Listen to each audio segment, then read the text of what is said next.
पहले भारत जोड़ो यात्रा में आप मेरी कोई भी स्पीच देख लीजिए, मैं वहां कह रहा हूं सब समाज एक हैं, सबको एक साथ चलना चाहिए, भाईचारा होना चाहिए, नफरत नहीं होनी चाहिए, हिंसा नहीं होनी चाहिए। तो मेरी पोजीशन बिल्कुल क्लियर है। ये ओबीसी का मामला नहीं है, ये नरेंद्र मोदी जी और अदानी जी के रिश्ते का मामला है। 20,000 करोड़ रुपए जो अदानी जी को पता नहीं कहां से मिले, उसके बारे में मैं सवाल पूछ रहा हूं और उसका जवाब चाहिए। बीजेपी ध्यान को भड़काने की कोशिश करती है, कभी ओबीसी की बात करेगी, कभी विदेश की बात करेगी, कभी कुछ और बात करेगी, कभी डिस्क्वालिफिकेशन की बात करेगी, मगर सवाल यही है 20,000 करोड़ रुपए, $3 बिलियन किसका था? संजय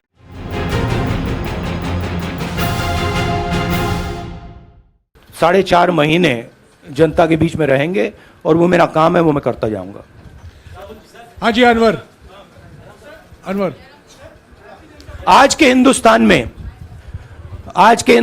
में जो पहले राजनीतिक पार्टियों को सपोर्ट मिलती थी, मीडिया से मिलती थी, बाकी इंस्टीट्यूशन से मिलती थी, वो नहीं मिलती है।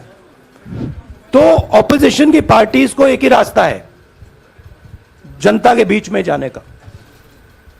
हाँ जी अनवर सर, भारतीय जनता पार्टी ने आप पर ओबीसी समुदाय के अपमान का आरोप लगाया है, इस पर आप क्या जवाब देना चाहेंगे भारतीय जनता पार्टी को? मैं पिछले भारत जोड़ो यात्रा में आप मेरी कोई भी स्पीच देख लीजिए, मैं वहां कह रहा हूं सब समाज एक हैं, सबको एक साथ चलना चाहिए, भाईचारा होना चाहिए, नफरत नहीं होनी चाहिए, हिंसा नहीं होनी चाहिए। तो मेरी पोजीशन बिल्कुल क्लियर है। ये ओबीसी का मामला नहीं है, ये नरेंद्र मोदी जी और अदानी जी के रिश्ते का मामला है। 20,000 करोड़ रुपए जो अदानी जी को पता नहीं कहां से मिले, उसके बारे में मैं सवाल पूछ रहा हूं और उसका जवाब चाहिए। बीजेपी ध्यान को भड़काने की कोशिश करती है, कभी ओबीसी की बात करेगी, कभी विदेश की बात करेगी, कभी कुछ और बात करेगी, कभी डिस्क्वालिफिकेशन की बात करेगी, मगर सवाल यही है 20,000 करोड़ रुपए, $3 बिलियन किसका था? संजय मिश्रा और वो अदानी का पैसा नहीं हो सकता। संजय मिश्रा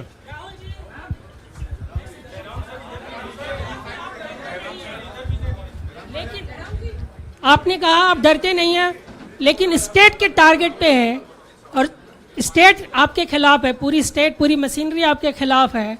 ऐसे में आपके सामने चैलेंजेस बहुत बड़ा है, तो रास्ता क्या है, रणनीति क्या है? देखिए भैया, चाहे स्टेट हो चाहे कुछ भी हो, मैं सच्चाई को देखता हूं, मुझे और किसी चीज में इंटरेस्ट नहीं है,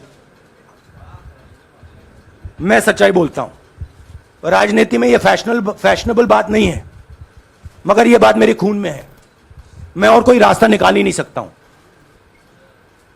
तो मेरा काम यह है, यह मेरी तपस्या है, जीवन की तपस्या है, उसको मैं करता जाऊंगा। चाहे मुझे डिस्क्वालीफाई करें, मारे पीटे, जेल में डाले, मुझे कोई फर्क नहीं पड़ता, मुझे अपनी तपस्या करनी है। इस देश ने मुझे सब कुछ दिया है। शांत हो जाइए। इस देश ने मुझे सब कुछ दिया है, प्यार दिया है, इज्जत दी है, इसलिए मैं ये करता हूं। हाँ Supriya sir, Rahul sir, BJP के जो लीडर्स आप पे अटैक कर रहे हैं उस पर आप क्या कहेंगे? और इसके अलावा वायनाड, वहां पर जब से खबर गई है वहां पे लोग बहुत डिसबिलीफ में हैं, प्रोटेस्ट भी इरप्ट हो रहा है, आप अपनी कॉन्स्टिट्यूएंसी के लोगों को क्या कहना चाहेंगे?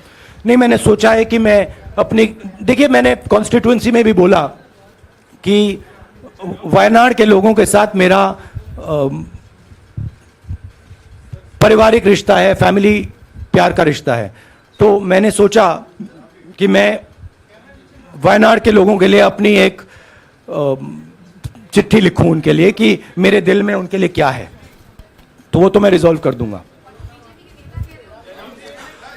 उनका, देखिए बीजेपी के नेताओं का काम यही है।